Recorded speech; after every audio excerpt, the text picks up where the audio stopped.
가계부채가 전달에 비해 10조 1천억 원 늘었습니다. 가계부채가 한 달 사이 10조 원 넘게 증가한 건 이번이 처음이어서 가계부채 부실화 우려가 높아지고 있습니다. 지난 5월 전국 주택 매매 거래량이 10만 9천 건으로 석 달째 10만 건을 웃돌았지만 비수기 탓에 전달에 비해선 1만 건 넘게 줄었습니다.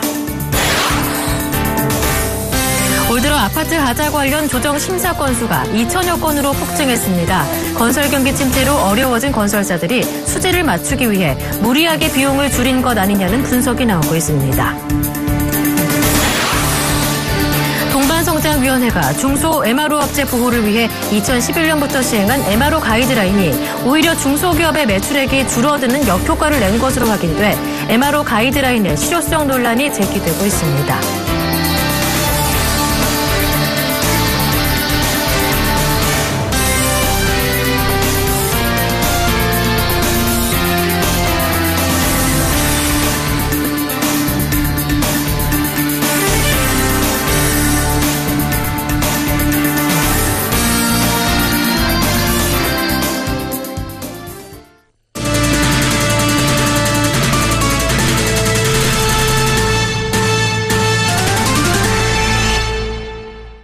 여러분 안녕하십니까. 6월 9일 화요일 센 경제 현장 오늘의 주요 뉴스입니다.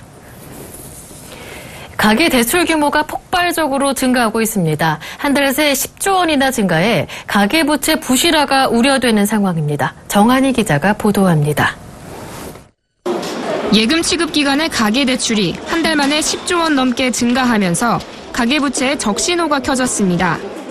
오늘 한국은행에 따르면 4월 예금 취급 기간의 가계대출 잔액은 765조 2천억 원으로 지난달에 비해 10조 1천억 원 급증했습니다.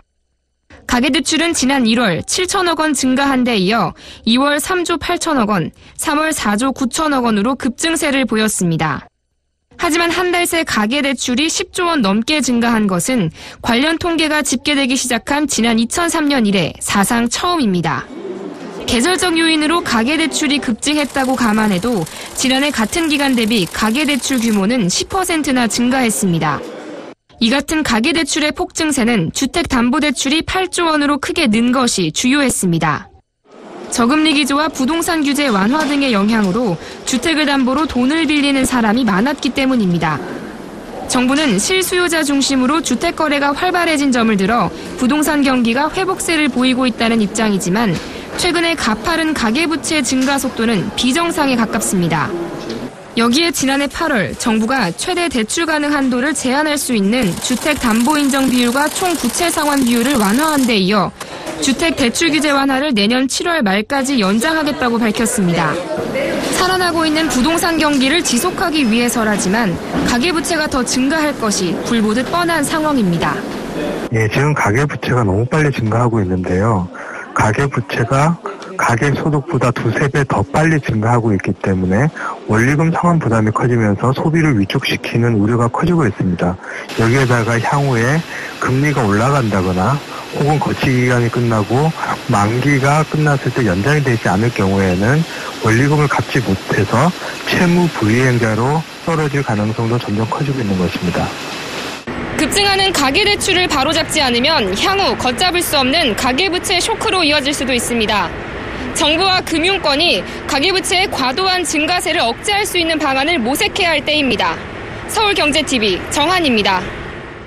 지난 5월 전국 주택 매매 거래량이 전달과 비교해 1만 건 넘게 줄었습니다. 오늘 기획재정부가 내놓은 최근 경제 동향에 따르면 5월 전국 주택 매매 거래량은 10만 9,874건으로 집계됐습니다. 이는 12만 488건이 거래된 전달과 비교해 8.8%, 1,614건 줄어든 수치입니다. 월간 주택 거래량은 지난 3월부터 매월 10만 건을 넘었지만 5월은 비수기 탓에 감소한 것으로 보입니다. 5월 주택 매매 가격은 전월보다 0.3% 상승했습니다.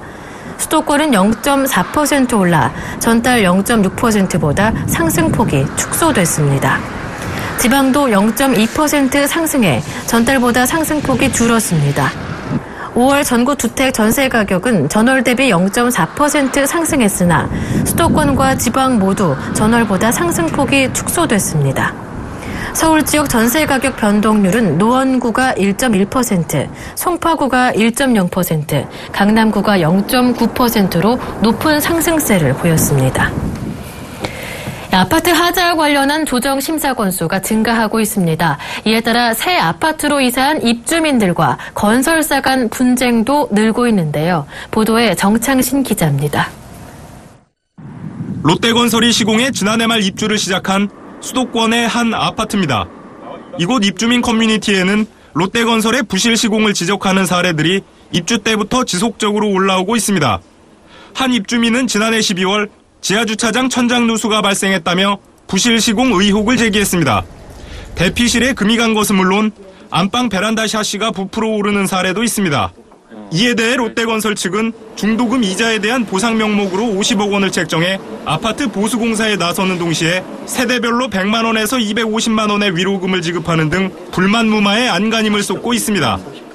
수도권의 또 다른 아파트, SK건설이 시공한 이곳 역시 부실 논란에 빠졌습니다. 입주민들은 커뮤니티의 렌즈 후드 물떨어짐, 창틀 흔들림, 지하주차장 누수 등의 문제점을 지적하고 있습니다. 오늘 국토교통부에 따르면 지난해 1676건이었던 하자조정 심사 접수 건수는 올 들어 1월부터 4월까지 4달 동안에만 2000여 건으로 폭증했습니다. 하자조정 심사 접수 건수는 2010년 69건에서 2013년 1953건으로 매해 배 이상 늘었다가 부동산 침체기였던 지난해에는 1676건으로 감소했습니다. 아파트 하자 관련 민원이 급증하고 있는 데 대해 건설 경기 침체로 어려워진 건설사들이 수지를 맞추기 위해 과도한 비용 절감을 한 것 아니냐는 분석이 나오고 있습니다. 세금 같은 것도 이렇게 규정에 맞게끔 해야 되면서 세금 같은 것도 하나씩 빼기 시작하고, 그런 것도 원가 절감을 찾아서. 그러니까 이제 시공사들이 대부분 이제 하청을 주잖아요. 그러다 보면 하청업체 같은 경우도 또 재하청도 주게 되고, 그러다 보면 거기서도 이익을 남기다 보면 또 그런 문제가 이제 생기게 되는 거고. 아울러 대기업 건설사들이 하청을 주는 과정에서 저가 수주를 한 중소 하청업체들이 이익을 남기기 위해 부실 시공을 하고 대기업 건설사들이 이를 제대로 관리 감독하지 못한 탓도 있는 것으로 보입니다. 건설업계 전문가들은 미국 등과 같이 건설사들이 하자 보수와 관련한 보험을 들어 준공 후 분쟁을 줄이기 위한 노력을 기울일 필요가 있다고 조언하고 있습니다. 서울경제TV 정창신입니다. 동반성장위원회가 MRO 중소기업 보호를 위해 지난 2011년 말 MRO 가이드라인을 시행했지만 오히려 대다수 중소 MRO 업체들의 매출액이 감소했습니다. MRO 업체에 납품하는 중소기업들의 매출과 직원 수도 줄었습니다. MRO 가이드라인이 과연 실효성이 있느냐는 비판이 나오고 있는 이유입니다. 양한나 기자가 단독 보도합니다. 서울경제TV가 단독 입수한 동반이의 MRO 가이드라인 효과 및 실효성 분석 보고서입니다. 보고서는 MRO 가이드라인이 상호 동반 성장 촉진의 계기가 됐다고 평가했지만 수록된 통계 자료에는 오히려 가이드라인 시행 이후 대다수 중소 MRO 업체들의 매출액이 감소한 것으로 나타났습니다. 특히 MRO 기업들에 납품하는 중소기업들의 매출액과 종업원 수도 줄어들어 중소 납품업체들까지 어려움이 가중된 것으로 나타났습니다. MRO 가이드라인은 동반이가 지난 2011년 중소 MRO 업체들을 보호한다는 명분으로 MRO 대기업들의 거래 기업을 매출 3천억 원 또는 1,500억 원 이상 업체로만 제한한 조치입니다. 보고서에 따르면 2011년 11월 MRO 가이드라인 시행 이후 큐브릿지, BGMR로 등 15개 중소 MRO 업체 중 4개사를 제외한 11개 업체의 매출은 줄거나 거의 변동이 없었습니다. 2년간 매출이 감소 후 증가한 업체는 큐브릿지와 이지메디컴 2개사이며 2년 연속 늘어난 업체는 미즈에마루와 인정인터내셔널 2개사에 불과했습니다. 나머지 BGMR로 등 11개사 매출은 감소하거나 증감을 반복했습니다. 사정이 이렇자 동반이 보고서도 MRO 중소기업 전체 매출액 성장률은 점차 떨어지고 있으며 가이드라인 이후는 정체되고 있다고 지적했습니다. 아울러 보고서는 MRO 기업들에 납품하는 중소업체들 역시 매출이 감소하고 있다고 분석했습니다. 중소 납품업체의 평균 매출액은 가이드라인을 시행한 2011년 145억 8,803만 원에서 2012년 123억 7,054만 원, 2013년 120억 16만 원으로 줄어들며 2년 만에 17.7% 감소했습니다. 종업원 수도 2011년 27명에서 2013년 25명으로 줄었습니다. 이처럼 가이드라인 시행 이후 MRO 중소기업과 납품 중소업체들의 매출이 준 것으로 나타나자 MRO 업계 등에서는 가이드라인에 대한 비판이 높아지고 있습니다. MRO 가이드라인은 대기업의 경제력 집중을 줄이고 중소기업들의 영업 환경을 좋게 만들어 성장을 촉진하자는 게 당초 취지였습니다. 그러나 가이드라인 시행 2년 동안 중소 MRO 업체와 납품 중소기업들의 매출액이 거꾸로 줄어들어 가이드라인 실효성에 대한 논란이 커지고 있습니다. 서울경제TV 양한나입니다. 금융감독원은 지난달 외국인들이 3조 1,970억 원을 상장 채권에 순투자했다고 밝혔습니다. 이는 27개월 만에 최대 규모입니다. 11일 한국은행의 금융통화위원회의를 앞둔 가운데 추가 금리 인하에 대한 외국인들의 기대감이 높게 반영된 것으로 풀이됩니다. 순투자는 순매수액에서 만기 상환 금액을 뺀 것을 말합니다. 순매수 규모는 전월보다 7천억 원 증가한 4조 4,353억 원, 만기 상환 규모는 2조 4천억 원 감소한 1조 2,387억 원이었습니다. 국가별 순투자 규모는 스위스가 1조 1,258억 원으로 가장 많았고 룩셈부르크, 중국 등이 뒤를 이었습니다. 지역별로 보면 유럽이 순투자로 전환했고 아시아와 중동도 순투자를 이어갔습니다. 외국인의 상장 채권 보유 규모는 105조 9천억 원으로 한 달 전보다 3조 2천억 원 증가했습니다.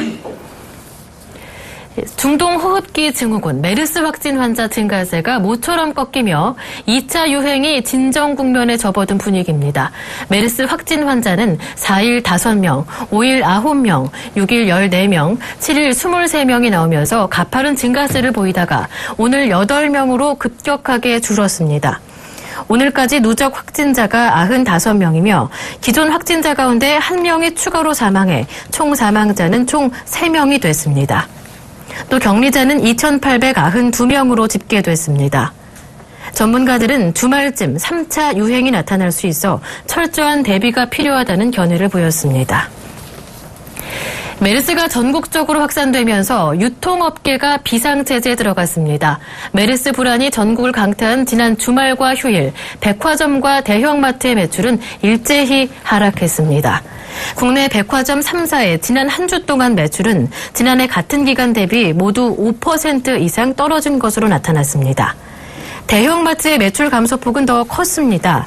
국내 대형마트 3사의 지난주 매출은 지난해 동기 대비 12% 이상 감소했습니다.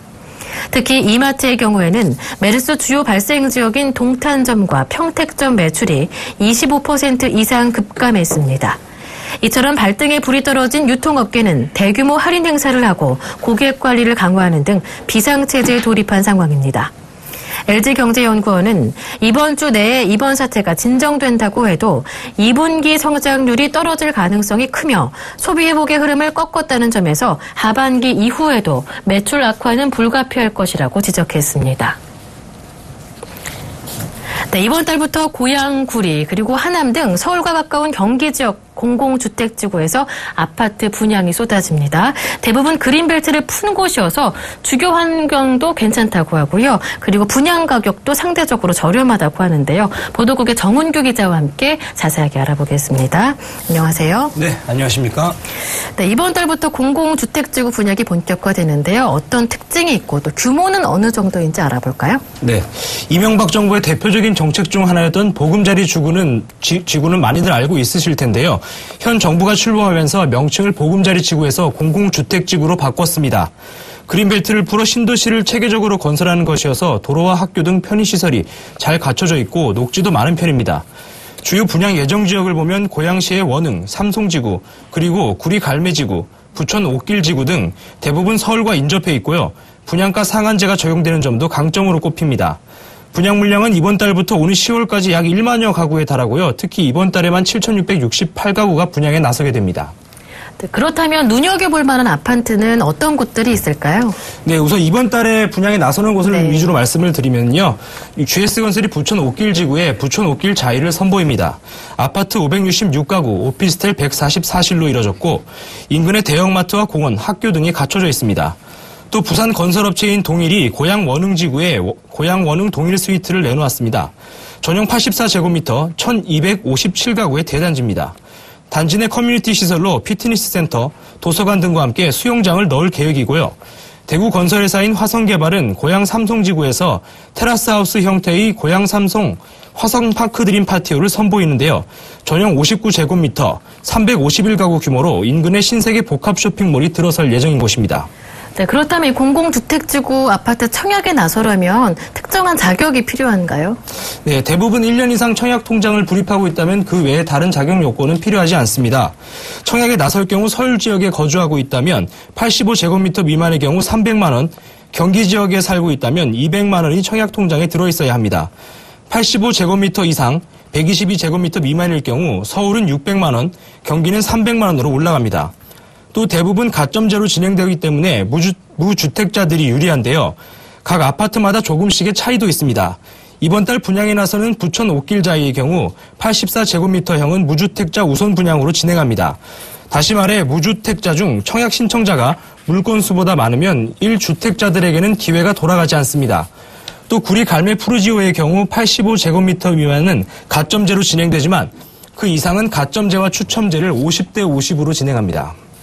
네, 최근 경기는 좀처럼 살아나고 있지 않지만 분양시장 열기만큼은 굉장히 뜨거운데요. 이 공공주택지구의 분양 성적은 어땠습니까? 네, 하남 미사 강변 신도시, 남양주 다산 신도시, 고양 삼성 원흥지구, 부천 옥길지구 등이 대표적인 수도권 공공주택지구로 꼽히는데요.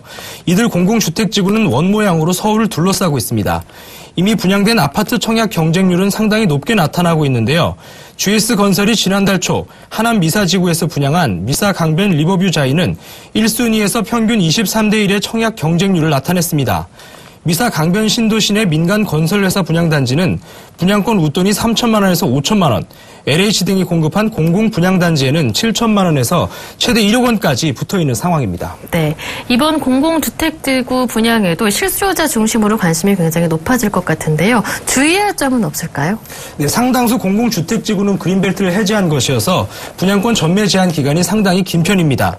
민영 아파트의 경우 분양 가격이 주변 시세의 70에서 85% 미만이면 2년, 주변 시세의 85% 이상이면 1년간 전매가 제한됩니다. 또 LH 등이 공급하는 공공아파트는 분양 가격이 주변 시세의 70에서 85% 미만일 때 5년, 85% 이상일 땐 4년간 제한되는데요. 하지만 최근 보금자리 지구에서 분양되는 아파트 분양가는 대부분 주변 시세의 85% 이상이어서 민영 아파트 분양권 전매 제한은 현실적으로 1년인 셈이라는 것이 분양 전문가들의 설명입니다. 끝으로 최근 메르스로 인해 모델하우스 오픈 일정이 미뤄지는 경우가 있습니다. 실제로 GS건설이 부천 옥길자이의 경우 이번 주말 모델하우스를 오픈할 예정이었는데 다음 주말로 잠정 연기했습니다. 때문에 모델하우스를 방문하기 전에 반드시 해당 건설사의 일정을 확인해야 헛걸음하는 것을 피할 수 있습니다. 네, 지금까지 보도국의 정훈규 기자와 함께했습니다. 고맙습니다. 네, 감사합니다.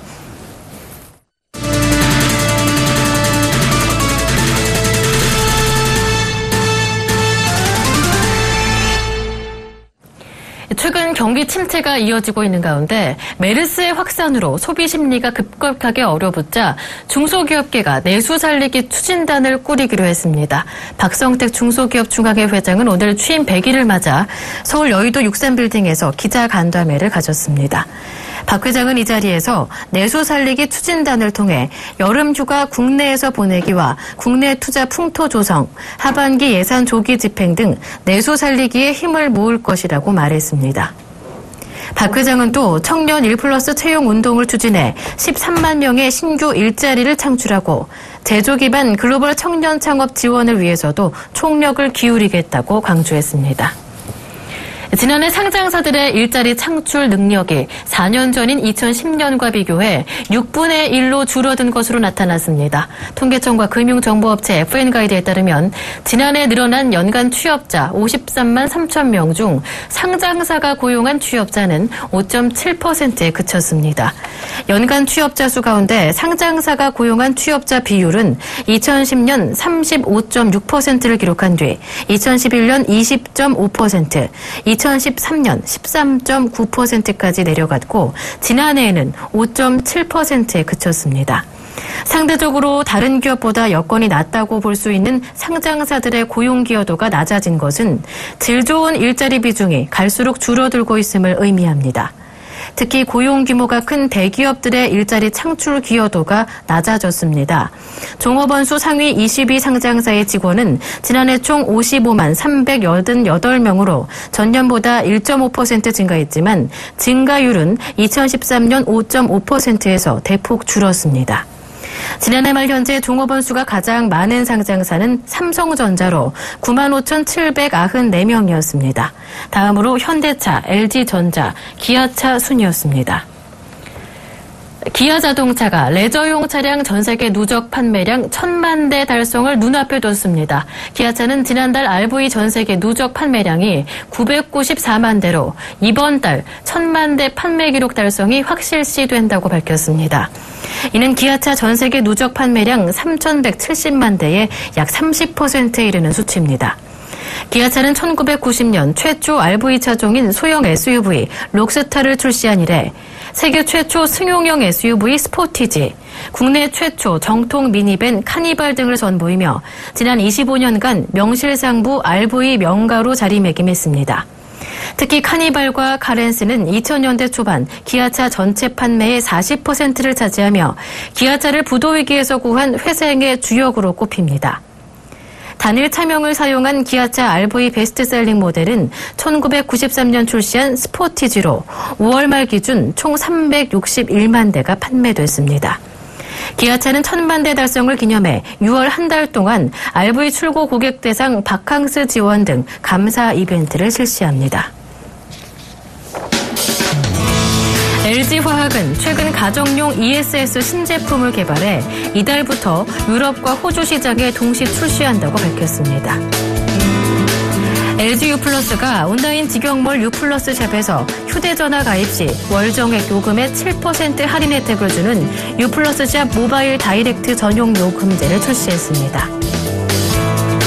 대우건설은 지난 8일 실시된 위례 운암역 프로지오의 1순위 청약 결과 총 69,373명이 청약해 평균 161.33대 1의 기록해 지난 2006년 이후 최고 청약 경쟁률을 기록했다고 밝혔습니다.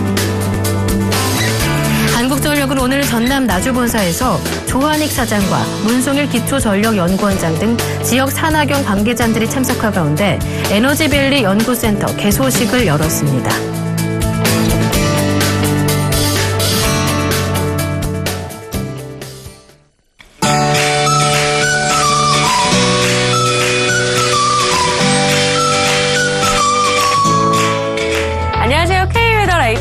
예보 첫시입니다. 뜨거운 볕이 대지를 달구고 있습니다. 내일은 더 덥겠는데요.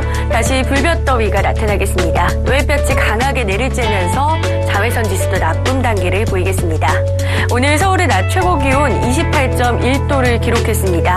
내일은 32도까지 올라 오늘보다 높아서 다시 불볕더위를 나타내겠는데요. 하지만 모레 전국에 비가 오면서 내일보다 4도가량이나 크게 떨어지겠습니다. 현재 서울, 경기도만 대체로 맑은 하늘을 보이고 있고요. 그 밖의 전국은 가끔 구름 많은 모습입니다. 아침에 해안과 남부 일부 내륙에 안개가 짙게 꼈는데요. 현재는 경남 일부 지역으로만 옅은 안개가 남아 있습니다. 내일 아침에 다시 일부 내륙에 안개가 끼는 곳이 있겠습니다. 내일 우리나라는 서해상에 위치한 고기압의 영향을 받겠습니다. 그럼 자세한 지역별 내일 날씨는 나절일보를 통해서 알아보겠습니다. 대체로 맑고 덥겠습니다. 한낮에 서울과 춘천 32도로 오늘보다 높겠고요. 대전 역시 32도로 오늘보다 높겠습니다. 동해안 지방도 대체로 맑겠지만 동풍의 영향을 받아 울진은 23도 등으로 낮 동안에도 선선하겠습니다. 제주도는 차차 흐려져 밤 한때 비가 예상됩니다. 낮 기온 광주와 대구 32도, 전주 31도로 무척 덥겠습니다. 남해상은 흐리고 비가 오는 가운데 물결도 최고 2.5m로 다소 높게 일겠습니다. 기압골의 영향으로 모레 목요일과 금요일에는 전국에 비가 오겠고요. 그 밖의 날은 고기압의 가장자리에 들어 가끔 구름만 많겠습니다. 날씨였습니다.